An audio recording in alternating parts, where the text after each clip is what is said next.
What's everybody's favorite dump stat? Oh luck, bringer of criticals and drop rates, thou who give us the least return for skill points invested. There's the occasional luck mode as in Castlevania Symphony of the Night, but otherwise, you're just there to taunt players to what could have been, if only you were better balanced. Strength makes you stronger, intelligence makes you do smarter things smarter, but typically, the algorithms behind luck are so arcane that skill points and luck might as well be put in the mush. What if there was a game where the luck stat was actually important?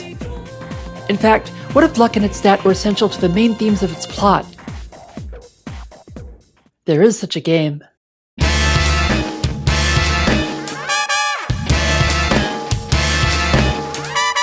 Devil Summoner 2 may have an excessively long title that it shares with the Sega Saturn game Soul Hackers, but it is a blast.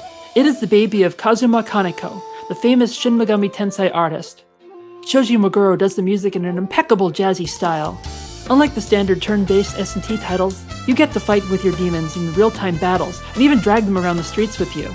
This is a sequel that fixed so many of the problems of the original that it had transformed a rather dull experiment to an engaging, if melodramatic, experience. This is one of those games where you'll most likely agree with the antagonist.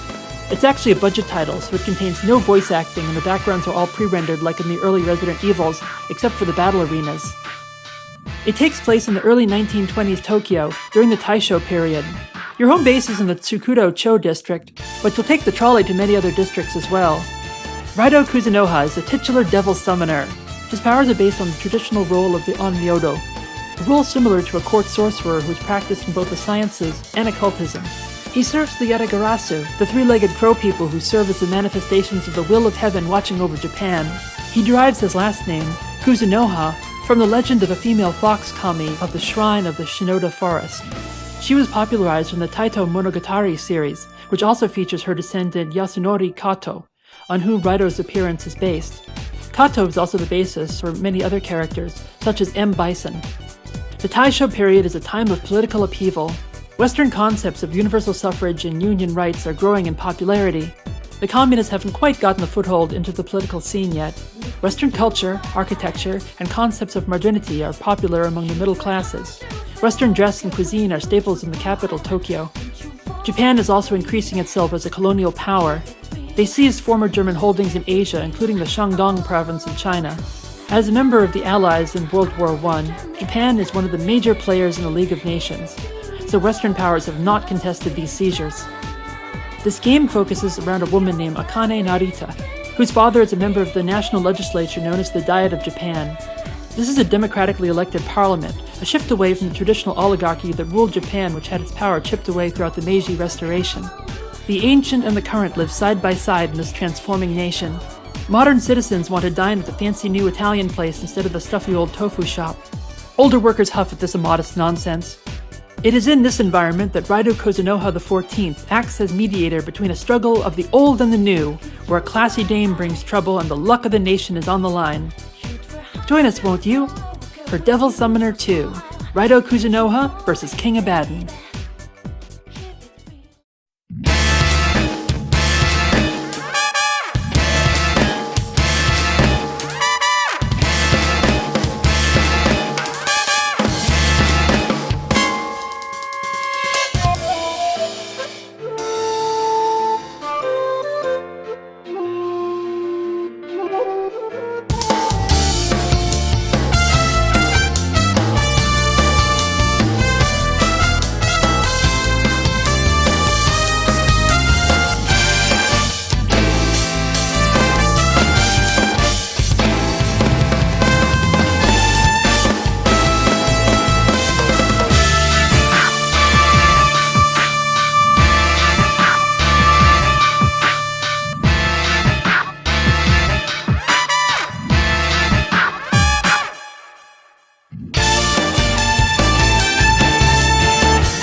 Raidou may be just posturing there, he can't actually have more than 2 demons out at once.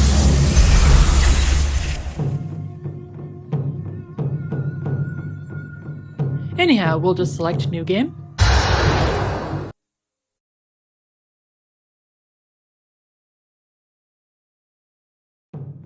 I love the sound of the drums in this part.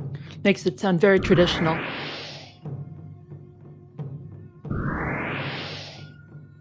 Well, welcome to Devil Summoner 2. I was considering doing a voiceover for this, as these lines aren't voiced over, but my range is rather limited. If you want range, talk to Untitled of Unplayed a Thing. Oh my goodness, he can do so many voices. You can check out my last video, the last Oh God Why Virtual Quest one, to hear on doing some really fantastic voice work, as he always does. Anyhow, I'm going to use this time to explain a few things about Devil Summoner 2. Devil Summoner 2 is actually the 4th Devil Summoner game. There's the 2 that came out for the Sega Saturn, which take place in modern times and were re-released on the PSP, and I believe at least one on the 3DS. The previous game to this one also featured Raidou and most of his companions. A little history about the Shin Megami Tensei series. Shin Megami Tensei means true goddess rebirth, or metempsychosis, which is a transmigration of souls after death. This was originally referring to the goddess Izanami, as one of the protagonists in the story was her reincarnation.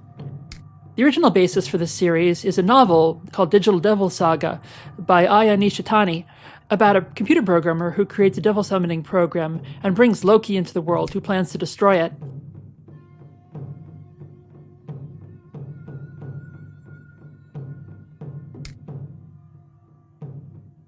Anyhow, it's time to name our protagonist. With him being a member of an ancient and honorable cult of demon summoners, we should give him an equally honorable name.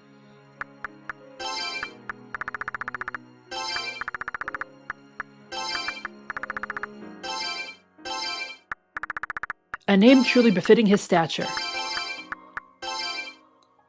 or reflecting his innermost desires. You can be the judge.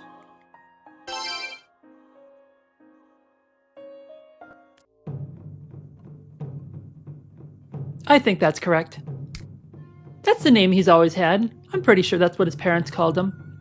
Anyhow, the first games in the Megami Tensei series was called Digital Devil Monogatari Megami Tensei. This is a basic adaptation of the novel. When the demons are summoned by the computer programmer, they create this tower called the Tower of Daedalus. And the computer programmer and his friends must fight their way to the top in order to stop Loki, Set, and Lucifer from ending the world. There are actually 2 completely separate versions of this game that were made. The NES version was published by Namco. It's a wizardry-style first-person dungeon crawler. It's very unforgiving and needs a lot of demon recruitment to progress, but it contains most of the basics that the SMT series would have later. The first-person perspective, the demon recruitment, the fusing of demons in order to create new demons, and that sort of thing. There was actually a PC-88 and MSX version that was created and published by Telenet. It's a completely different game. It has the same plot. They're still going up the Tower of Daedalus, but this time they're playing a gauntlet-style game with the rather generic demon sprites. It wasn't very good. You never saw any further sequels about it. So Namco actually did put out a sequel on the NES called Megami Tensei 2, which is fairly advanced for an NES game. It has specialized hardware for better sound than you'll hear on an American NES. It's actually similar to Fallout in some ways. You're in a bunker after a nuclear war when demons invade, and you're given the demon summoning program. Atlus got the Megami Tensei rights during the Super Nintendo era. For the games they put out on the system, they added the title Shin, which is equivalent to True or Super, in the same way that Nintendo 64 games had 64 added to them typically. Since then, Atlus has been putting out SMT games regularly. This includes spin-offs such as SMT If, the original Saturn Devil Summoner Soul Hacker series, Majin Tensei, the Pokemon clone Demi-Kids, and the massive Persona series. And here's your companion, Goto.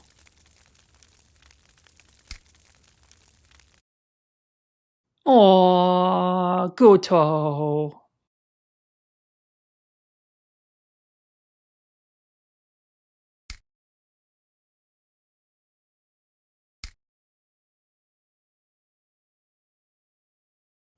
Aww, he calls us by our real name. Oh, isn't the kitty cute? Isn't the kitty cute? Do you want some fish, kitty? Do you want some fish, kitty? Am I talking down to you, kitty? Am I talking down to you, kitty? I'm sorry, Mr. Kitty. You're just the sweetest thing. I'm so sorry. Anyhow, that is a fine name to call Raidou. Why don't you just keep calling him that? Guto is going to be our mentor for the rest of the game. He's also our mentor in the previous game. Previous game kinda ended in a retcon. It's interesting. The previous game was about a general named Munakata, who is possessed by the spirit Sukona Hikona, who is summoned by Japan's dead soldiers from the 19th and 20th century wars. To avenge their deaths, the spirit sought to raise Tokyo with a martial arts fighting zombie army and a giant battleship mecha until they were defeated by Raidou. Rasputin was in it too, first as a villain and then as an ally.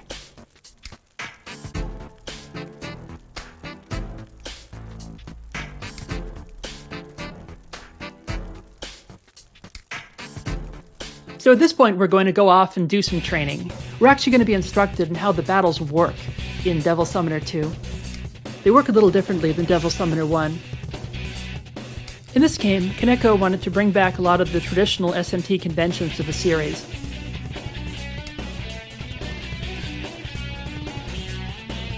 For example, the way that demons were recruited in the previous Devil Summoner game is you had to find the demon's elemental weakness and then beat down on them with it until they submitted. This meant you had to have a demon for every element and had to swap them out once you figured out which element your target was weak to. We actually use the same technique in this game, just for something different.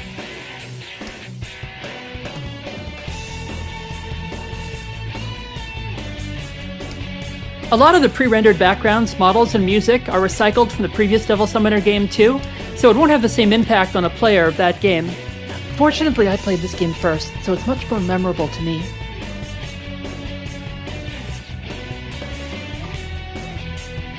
Anyhow, Guto wants us to go fight demons. I think we are up to the task.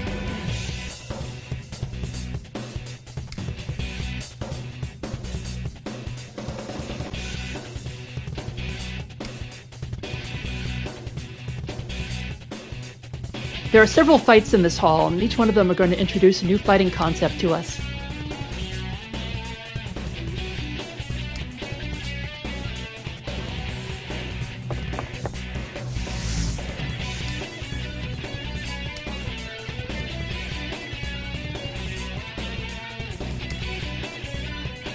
The first one will just tell us about how to use the sword. The sword is a basic melee weapon that's going to be what we use for the majority of the game.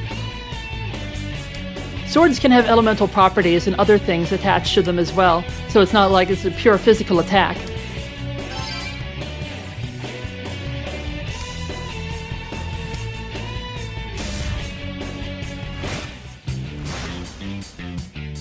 So as you can see, the battle arenas are actually 3D models, unlike the pre-rendered backgrounds that you'll encounter in most of the game.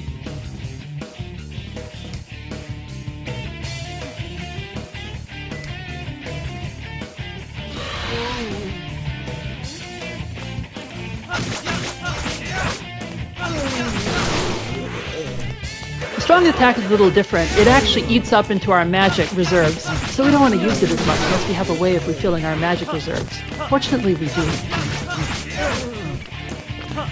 One combo isn't enough to finish an enemy in this case. You saw we got about one magic back after defeating that enemy.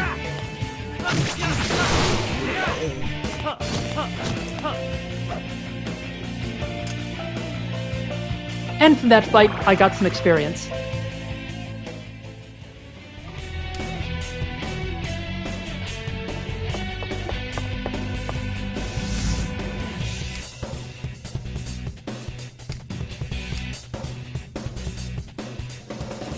The next battle concept that's going to be introduced is the gun.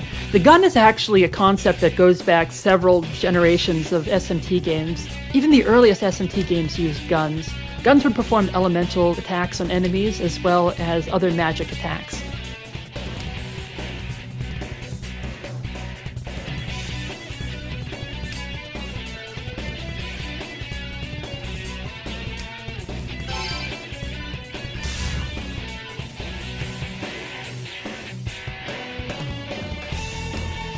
Guns in this game are actually used to stun enemies. They can have elemental affinities assigned to them as well by demons. So this pixie is going to teleport all around the arena, unless we can stun her with a few well-placed hits.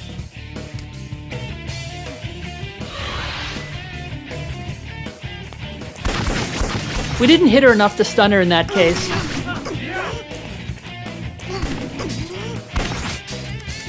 Now I have to reload every time I run out of bullets.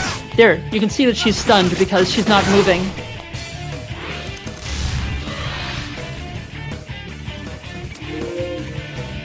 As it says there, you can actually escape from battles as well, and if you stun enemies, it'll make it more likely that you'll be able to succeed. In general, I don't see a need to actually escape from battles because you're doing so much damage and you'll have such good demons anyway. So mostly you'll just use the gun in order to be able to stun enemies long enough to hit them.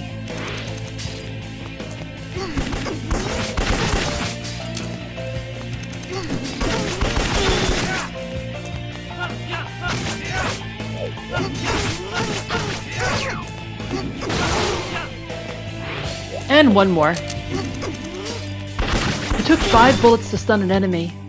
Sometimes it doesn't work, too. I'm not really sure why it is.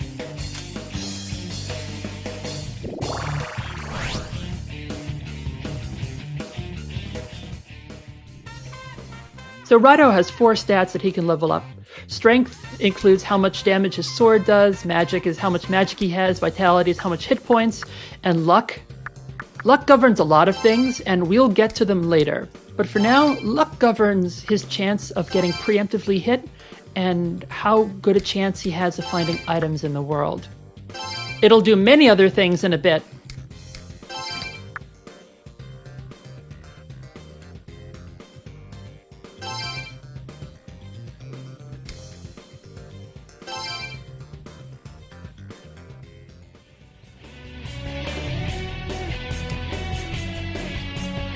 Oh, by the way, do you see these 2 figures that are standing here?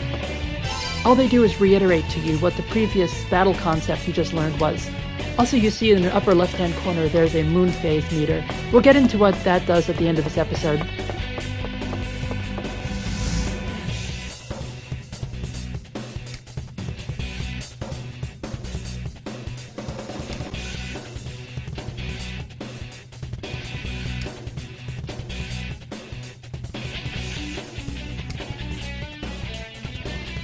Oh, Guto, you really know what to say.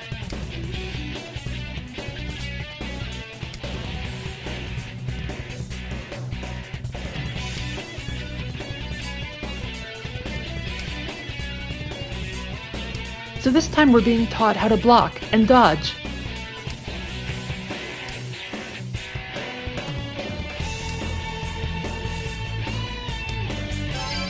Blocking, you'll take a lot less damage from a hit, and most attacks are done at a cone in front of the enemy, so it's very easy to roll away from them.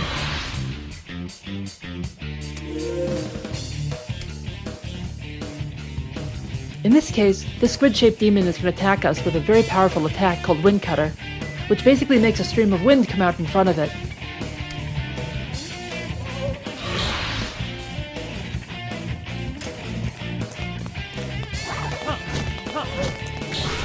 The stream is very narrow, as you can see, and so we can just roll behind it. The problem is when multiple of these enemies are attacking at once, and there are ways to deal with that, which we'll get into in a bit.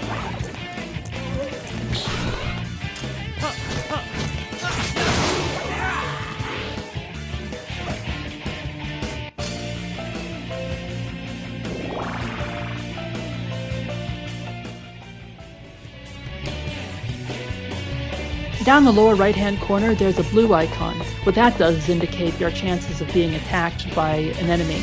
You don't actually see any of the enemies on the maps, but just a probability of how often you're going to be ambushed in this particular area. And we are given our first demon companion. This is a skill order demon named Tam Lin. Now, most of the demons belong to a specific order. The orders are as follows: Pyro, Frost, Volt, Wind, Fury, Pagan, Skill, Fiend, or Evil. Fiend and Evil are kind of special. Fiend and Evil orders can only be gained through fusion. As well, some other specific demon types can only be attained through fusion as well. Fiends you'll be able to fuse once you've beaten them in combat. Evil is interesting. Evil demons are mostly done through fusion failures. We'll get into that in a bit.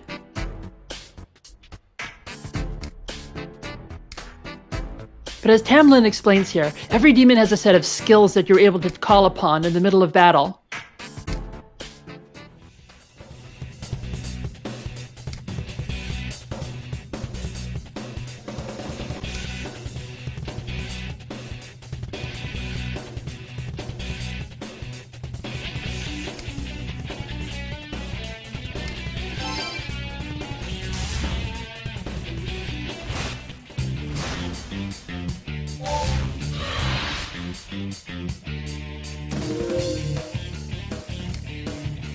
So we can open up the command menu while we're in battle in order to assign a task for a demon to perform. In this case, you can see that there's several commands we can use. There's the summon command that I can use to summon additional demons, which I don't have this time. There's an item menu, which I can use in order to use medicine and other things, and an analyze command that I can use in order to figure out elemental weaknesses for an enemy. In any case, you see the demon has two attacks, Strike and Fire Slash. Let's use Fire Slash on the enemy and see what happens.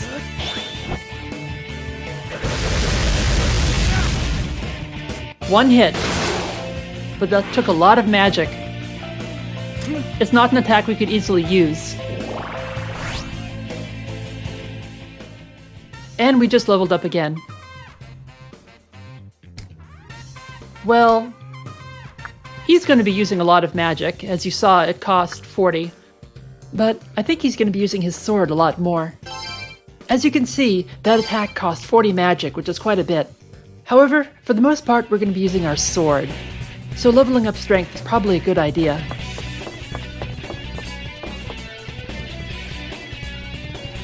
In any case, we still have Tamlin with us.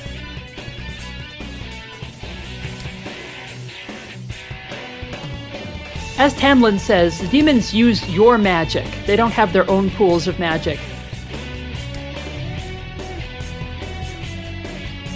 The term magnetite is actually an older term in this SMT series.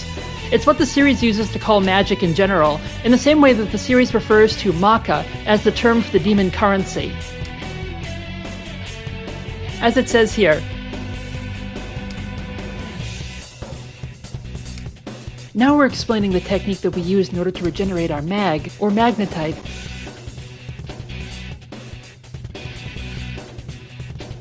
This is the same technique we used in the previous game in order to subdue an enemy and control it. Once we find an enemy's elemental weakness, if we hit them with this elemental weakness, the screen will flash weak, and the enemy will be paralyzed, and if we slash them, then we will be able to release a whole lot of magic that we can store up. In fact, this is what you want to do. You want to hit an enemy with this elemental weakness, drain magic out of it, and hit it with the same spell again. Rinse, repeat, you have a lot of magic, and you have an enemy defeated a lot quicker.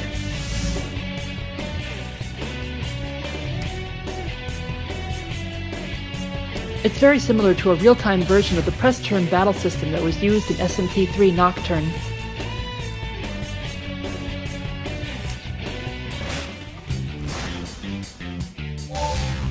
Now here's SMT's staple, Jack Frost. Jack Frost is the demon who is the mascot for Atlus, and so he basically shows up in all the SMT games as well as other variations of him. In this case, you can guess that his weakness is fire, as he's a frost demon.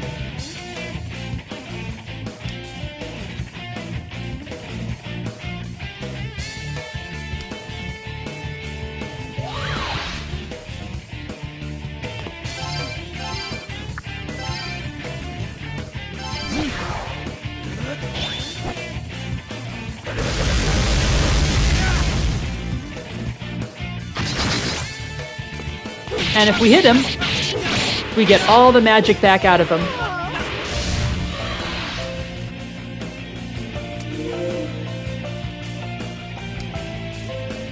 Exactly. The more magic you have, the more skills your demons can reuse.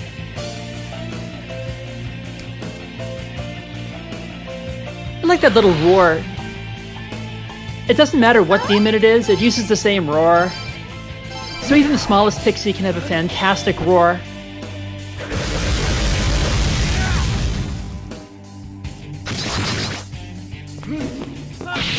And you can see, even our demon summon can hit the enemies for magic.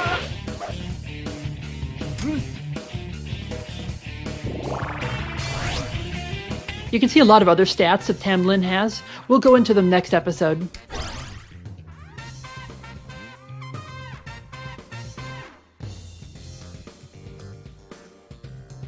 Aww, sometimes when demons level up, they'll give you an item. In this case, we've received an item called Jin Dawn. This is like a Phoenix Down, but it only brings back a very small percentage of a demon's health once it's brought back to life.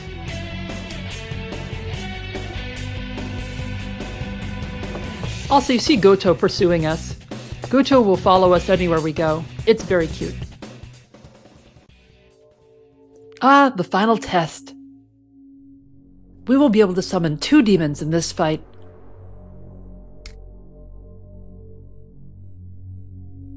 Goto's about to unlock this technique for us.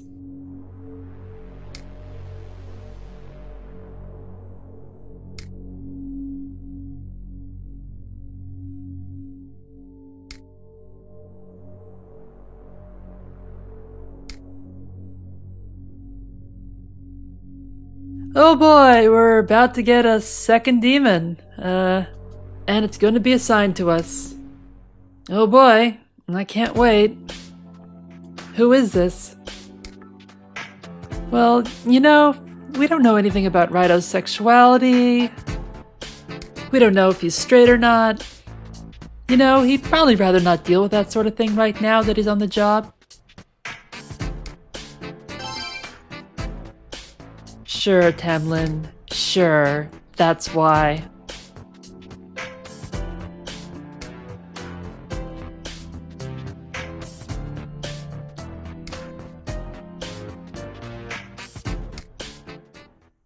Oh no!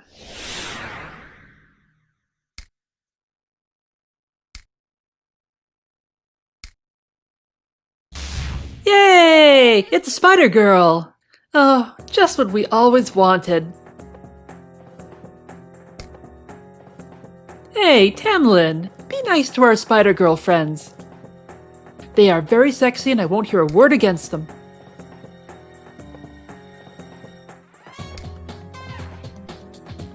That's right, be nice to her, and all of our Spider Girl friends.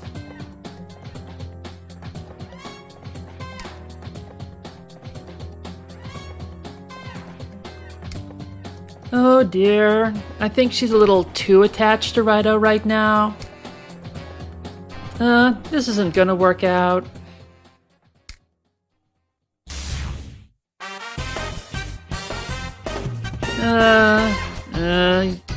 You're not much better, hun.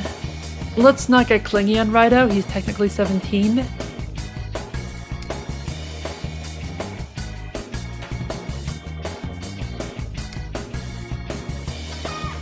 Yeah, also, she's an amalgamation of some not very safe for work things.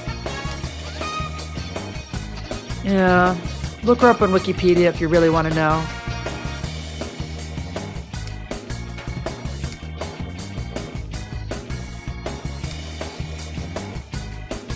Oh no, Spider-Girl's not gonna go easy on us.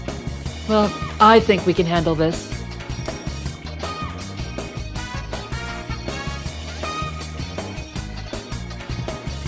Well, this got really disturbing all of a sudden.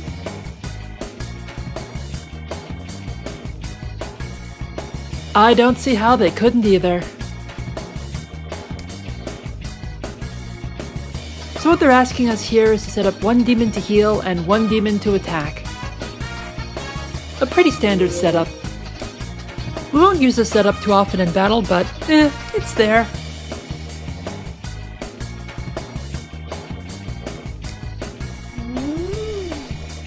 So before each battle, the game will actually ask us to set up what skills we want the demons to use in battle. This includes reoccurring attacks, their default attacks. Auto Repeat has an actual icon, and we'll just be able to set that icon on whatever attack we want them to use over and over again, as the default. These attacks are basically gambits like in Final Fantasy XII. So here, we begin the battle. Hamlin's Gambit is set to strike. And we'll set it to Spider-Girl. Now our healer's skill is also set to strike as well, but we can set her to auto-repeat the Dia command. Dia will heal us once we've taken enough damage. I'm just making sure everybody's all set. Now have a look at the Mazan attack. That is a force attack. That means that it'll attack everyone around us because it has the Ma prefix before it. Ma means an overall attack. A plain Zan spell will just shoot out in front of the enemy. You notice that there's a wind-up so that we can tell when the Mazan attack is about to happen. I shouldn't be standing in front of her in order to attack her, because that way I'm getting the brunt of her attacks. We're taking a lot of hits, though. I wonder if there's a way that we can protect ourselves from this, aside from using the dodge or block mechanics.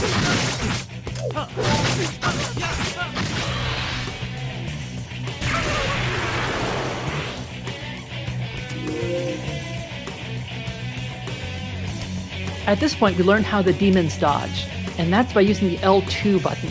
Hitting L2 will pull the demons away from their attacks and they'll come to your side. Holding L2 will make the demons invincible, so you can just run around while the opponent attacks and it won't hurt your demons at all.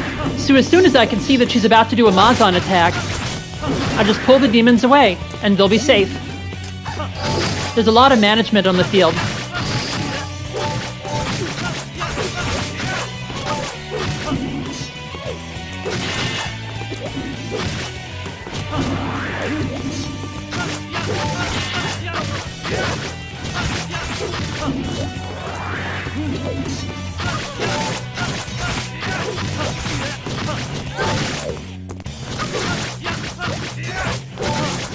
I got stuck against the wall there, so I took the brunt of the attack.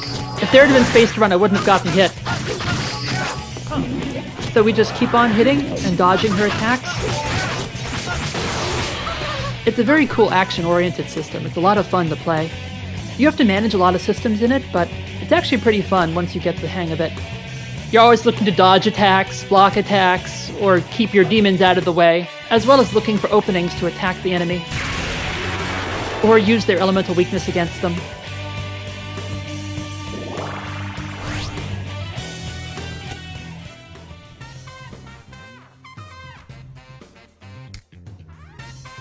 I'm going to give him a little more magic here, because magic is so useful.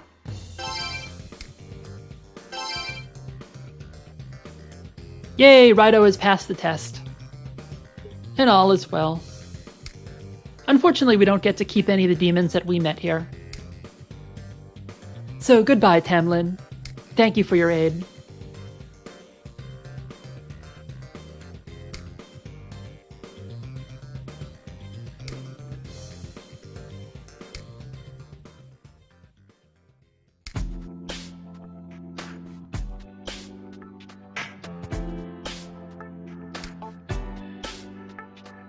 And goodbye, Alron.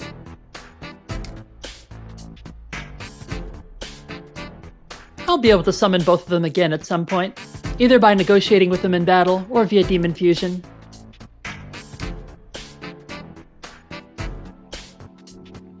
We will keep an eye out for you. Hard to forget you. A lot of the demons had a redesign for this game. A lot of them are staples that just appear in most of the SMT games, but in this case, a lot of them had a redesign. Kaneko really wanted to make this game stand out.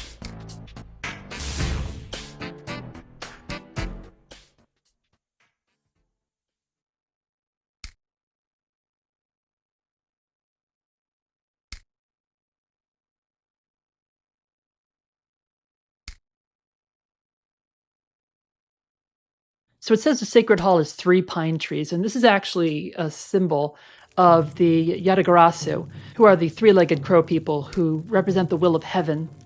This is supposed to be the 3 legs of the crow.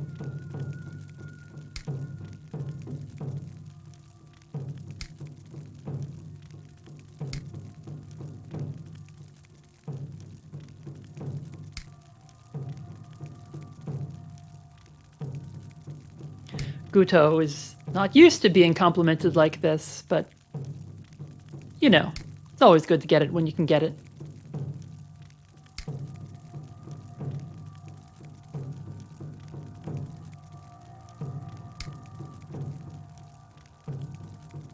So now we get to the plot. We are going back to the capital, which is Tokyo, in order to protect it from yet another crisis. That's right, there is yet another crisis happening to Tokyo, and it does involve a giant armored walking battleship this time. Or Godzilla.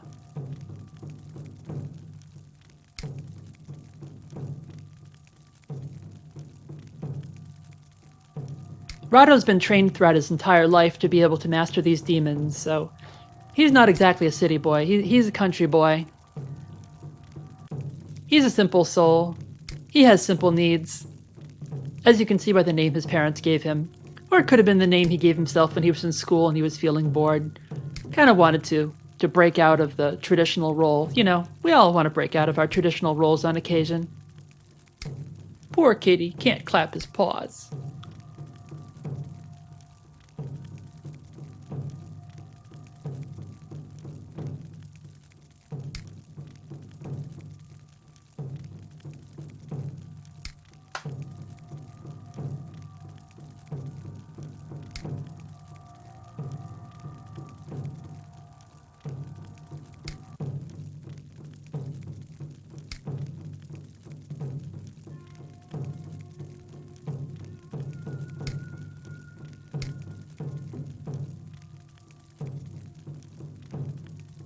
And now we're off to Tokyo.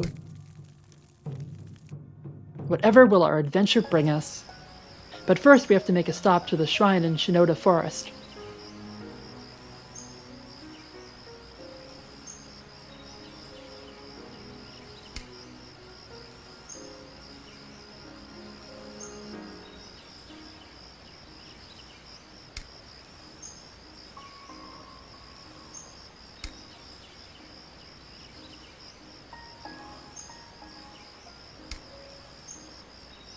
I'm not sure if the actual shrine is called the Nameless Shrine or not. You saw a picture of it in the intro.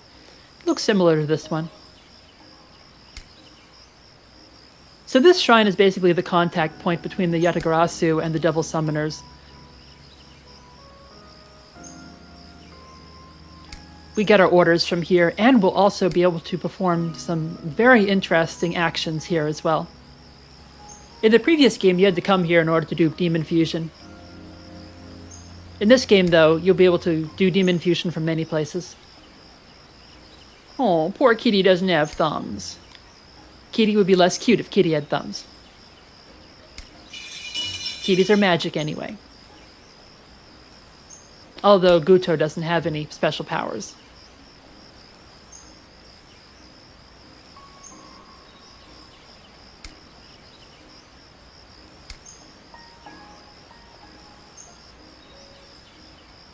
She is the Herald.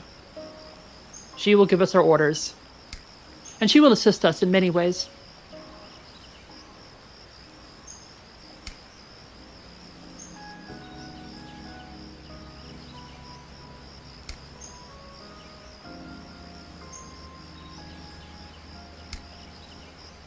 The capital is indeed in trouble, as we will soon find out. Capital is in fact already in trouble.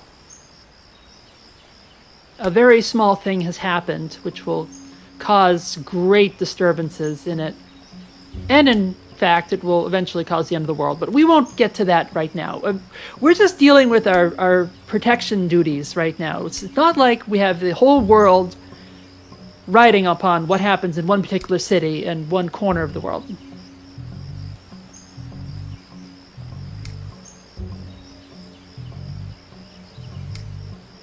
Yeah, it's a little late now, actually. Destroying the disturbance is actually going to slow the process, but not exactly stop it.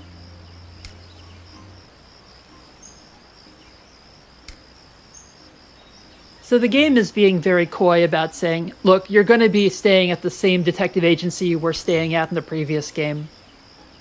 you know, we have to reuse these assets somehow. It's not like, you know, new ones are expensive and you know these people. This is your crew. These are the people who you hang out with. You gotta have them for the next game. That's just how it is.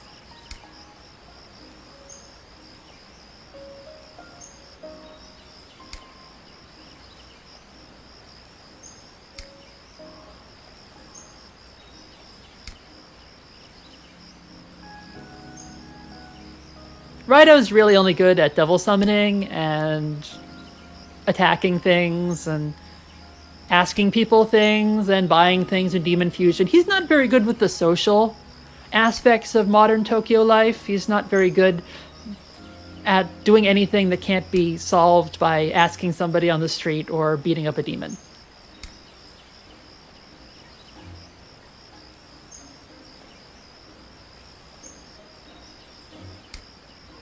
So off we go to the Narumi Detective Agency.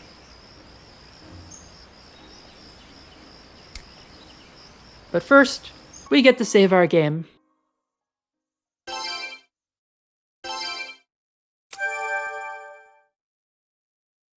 And there's nothing strange about our name at all.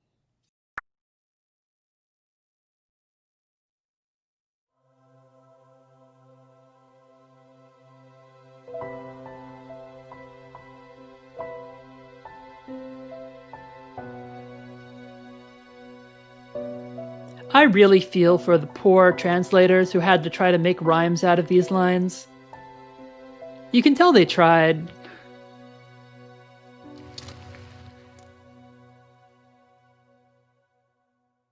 Taisho 20. This means that this game takes place in the 20th year of Taisho's reign, which is interesting because Taisho was only emperor for 15 years.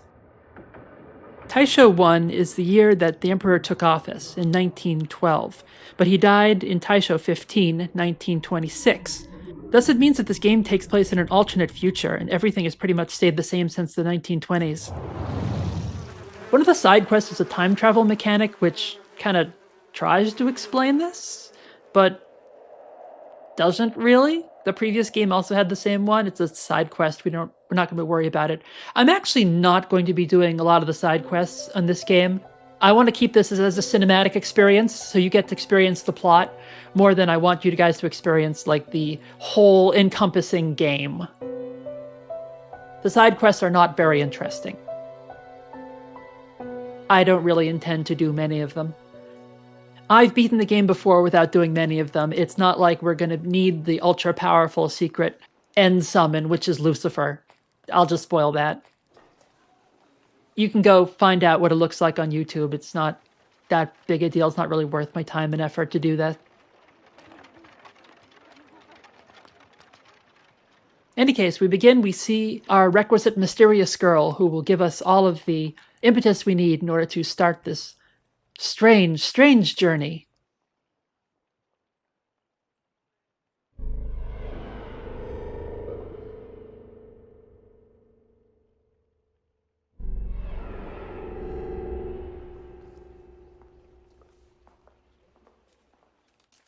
I assume this letter is giving her directions to the Narumi Detective Agency.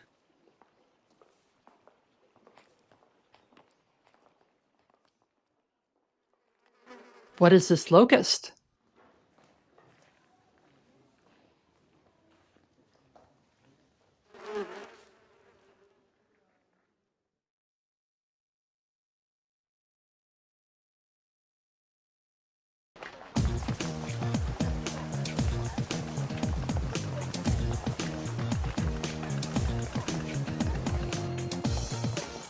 And now we hear our first clues as to what is going on in the city.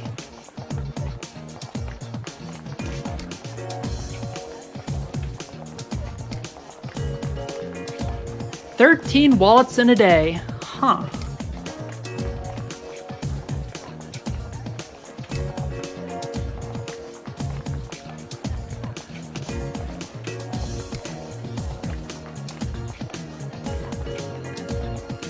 I also wonder how you would get 13 wallets without,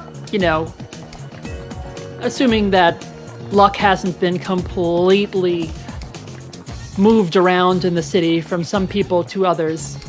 I would think that a good pickpocket would be able to pull that sort of cash down in a day as well. Not saying anything about her.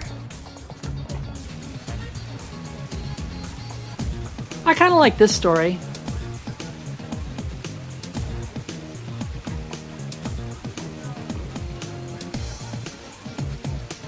Right at the department store. Oh, so modern.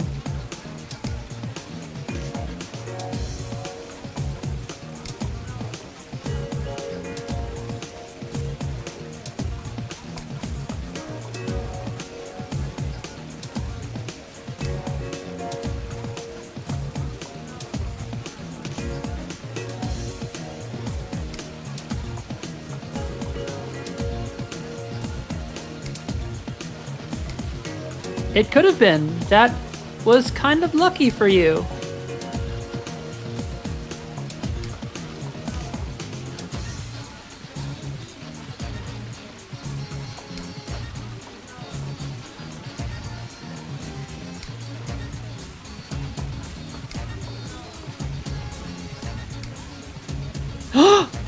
No.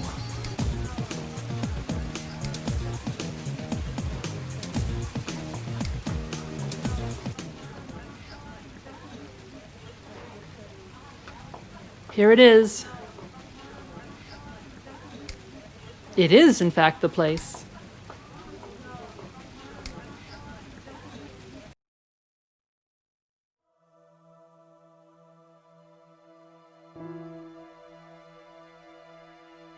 One thing that when you look back at this game, you'll kind of notice is the reason that she's calling on the detective agency. What exactly does she expect once they complete the task that she's about to give them? That's not clear, and in fact, it's kind of not so good for her to be asking this, unless she knows for a fact this is a spiritually minded detective agency, which might be known after the previous game.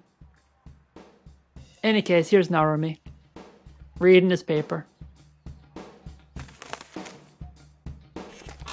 Smoking his cigarette, or joint, probably cigarette, getting his coffee, getting his toast on.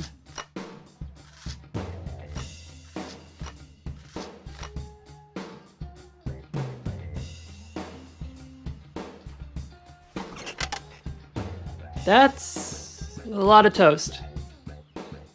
You gonna eat all that, or you need some help with that? I think the cat would be happy to lick the butter off.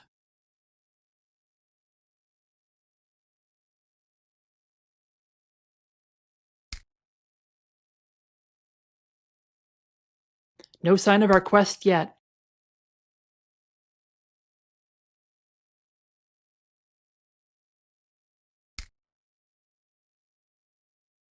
Ooh, swanky.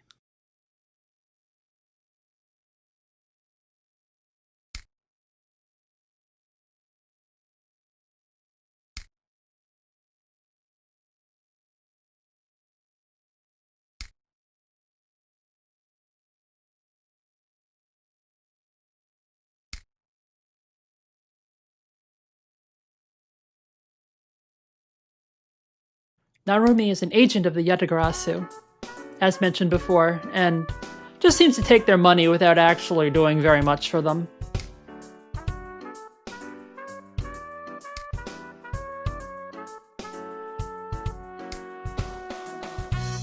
Narumi, I think that you place a little too much faith in yourself.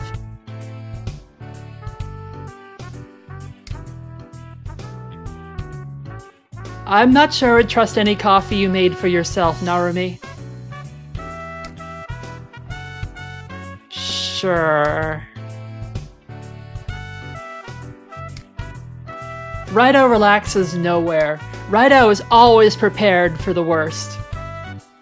He's got that sword that he walks around in the streets with and everything.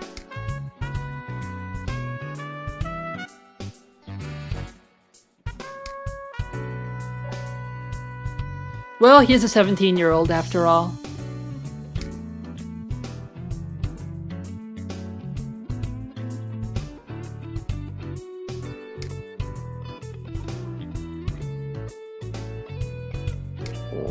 Hey, I hear that toast calling you, Narumi.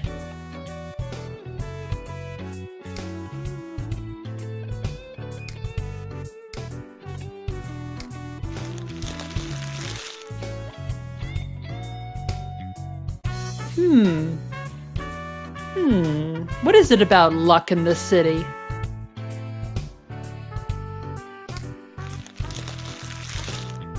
And apparently crumpling up the newspaper from what it sounds like.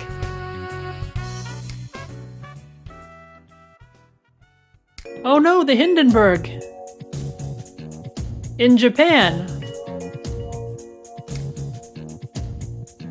Probably wasn't called the Hindenburg, probably was called something else.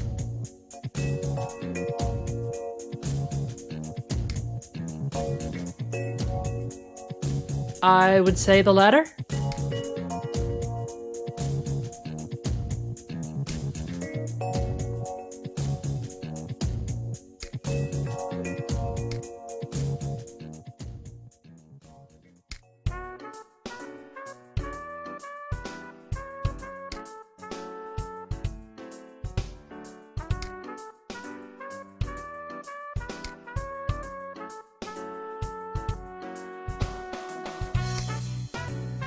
Oh, what sort of idea do you think they're going to get from you, Narumi?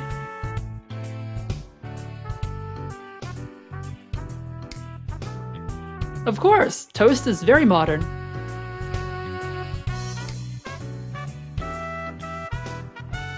What was that you were saying about doing something while you eat? Oh, okay, I see how it works now. Forget what I said.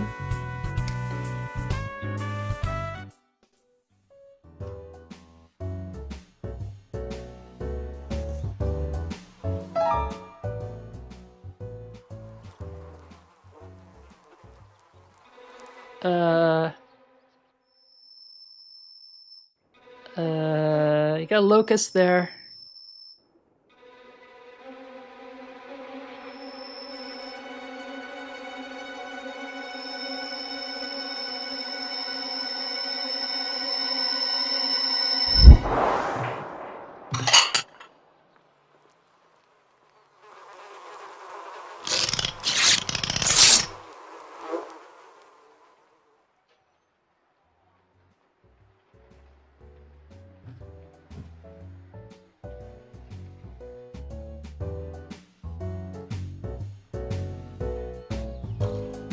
Oh, those facial expressions. One thing this game does not have going for it are the full motion video facial expressions.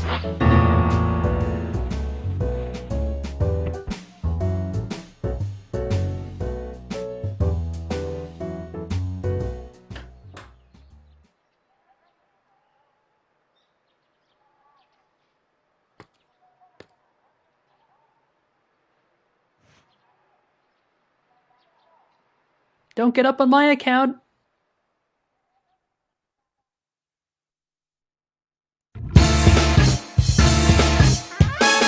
Chapter 1, An Enigmatic Woman.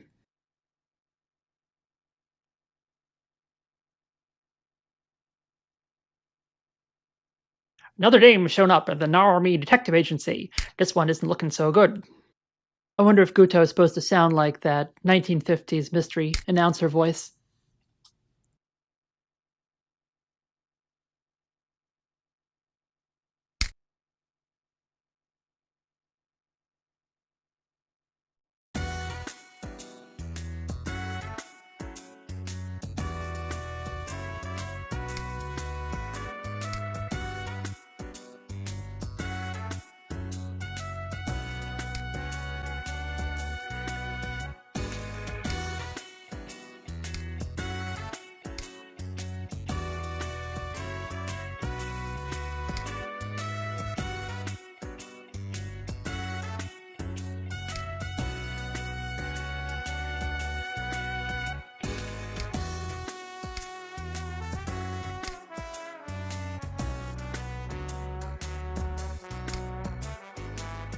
That's right, if you just want to find some guy, you know, Detective Agency might not be the best place for you.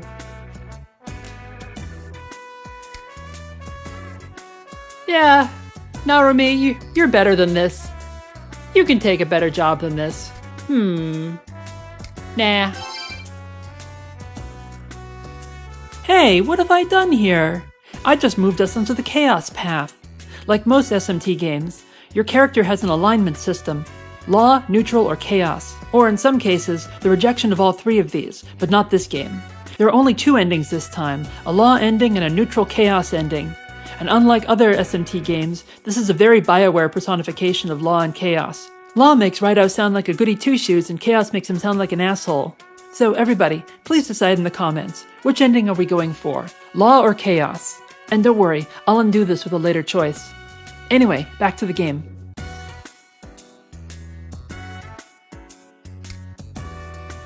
Exactly, Narumi.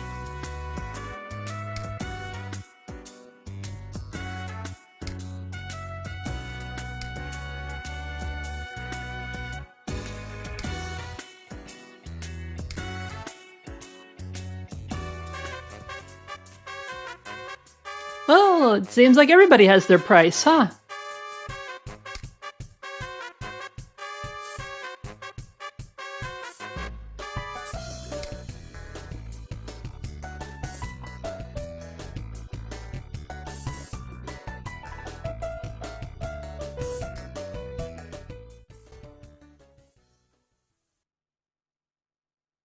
Oh, sure, it wasn't the money.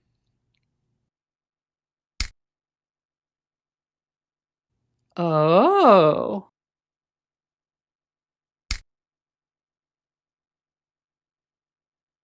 And possibly into you?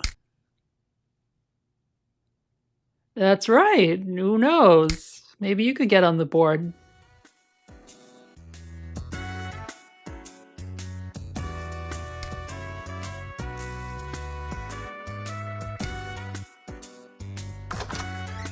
I'm pretty sure I have that door opening sound effect in my library somewhere.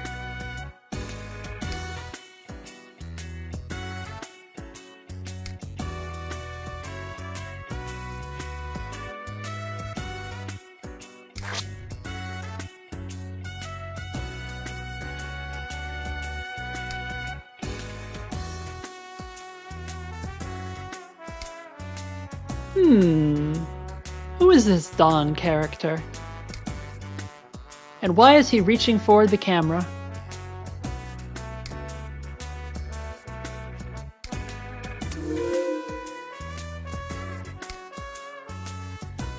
Indeed, finding this Don character should be a very interesting enterprise. Indeed, luck has been coming up in the conversation an awful lot.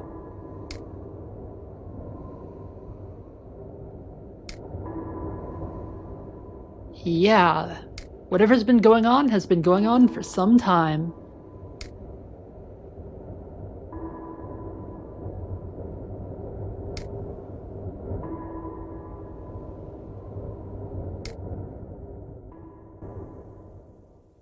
Well, you know, Narumi, if it wasn't for bad luck, you probably wouldn't have no luck at all.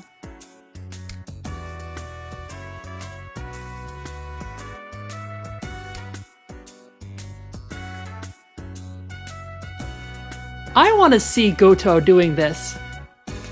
I want somebody to animate that.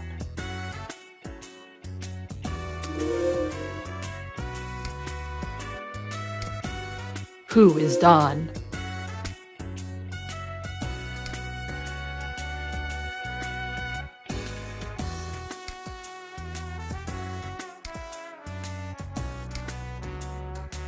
Indeed, someone who can write with such cute paws.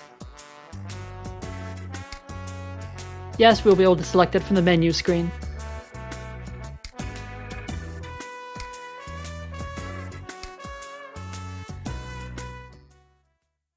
So here at home base, there's a number of things we can do. We can talk to Narumi.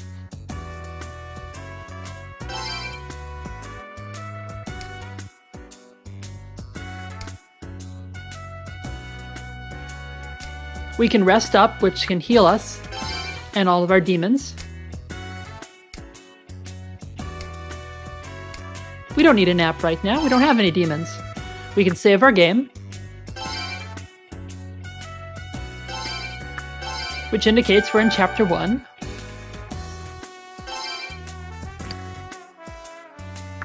We can do case files, which are side quests, but at the moment we don't have any.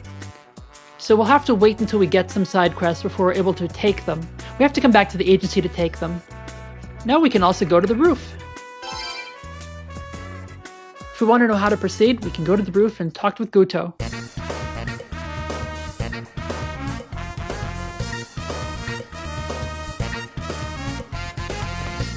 Now before we talk with Guto, let's check out our menu. So ability gives us demon abilities. Item lets us go through our items. We can use items if we need to, like this medicine or this Phoenix Down, Jindan. If we have any dead demons, we can revive them now. We're going to get a lot of swords in this game, but currently we only have one sword. We can also get gems and crystals for crafting. We only have one valuable at the moment, which is the photo of Dawn. And over in our notebook, we have what Guto wrote down. Who is Dawn? He's the man who Akane asked us to find.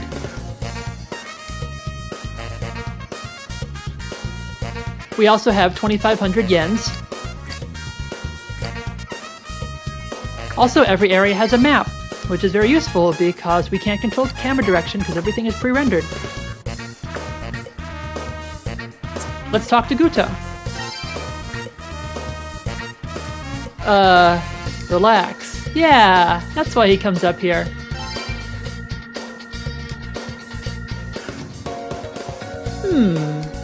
What is this bug? Is this possibly important? Does this locust have anything to do with luck?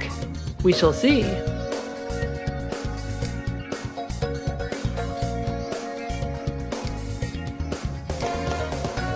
Also, you can see that as we run around, we have cape physics, which are actually pretty cool. I like the cape physics there.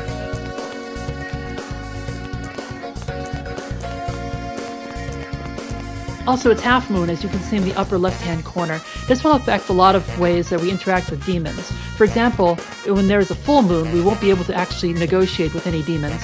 And down here in the corner, the blue icon indicates how often we're going to get ambushed by enemies. Blue means not ever. So we're safe up here. We're safe in the real world. We'll only get attacked by demons in the demon world. Well, thank you very much for joining us in this first episode of Devil Summoner 2. We can rest up and save our game, and next time we will get onto this investigation of where Dawn is. Maybe get ourselves a side quest or two, and finally pick up some demons for Raidou's tubes. His tubes are looking kinda empty right now, and he'll want to fill them up as soon as he can. Thank you everybody for watching, and we'll see you soon!